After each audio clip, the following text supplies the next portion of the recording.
तिर चाहिँ मसिनो ढुङ्गा हुन पाउँछ। त्यसमा चाहिँ यो चाहिँ पार्टिसन छुट्याएको मैले, त्यही भएर मसिनो ढुङ्गाले वाल लगाएको छु।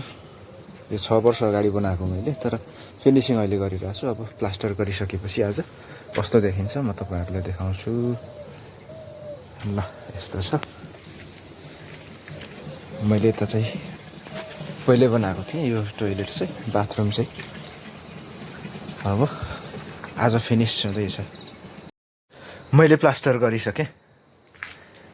यस्तो भयो प्लास्टर गरिसकेपछि।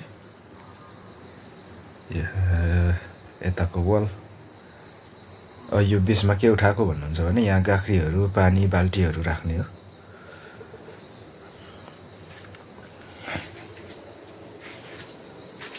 अनि यो ह्याङ्गरको लागि ऐना पनि रहन्छ त्यसैमा। अनि यो झ्यालमा मैले जाली लगाइदिएँ। यो जाली किन भन्दाखेरि यो सेफ्टी पनि हुने भयो, प्लस उज्यालो पनि भित्र आउने भयो। यहाँ पर्दा रहन्छ झ्यालमा पनि। अनि यहाँ चाहिँ स्याम्पू साबुनहरू रहने भयो, टावेलहरू पनि रहन्छ यहीँ। ल यस्तो छ। अब मैले यहाँ यस्तो डिजाइन निकालिदिएँ। त्यहाँबाट पानी जानेछ। अहिले बन्द गरेको छु पानी जमोस् भनेर।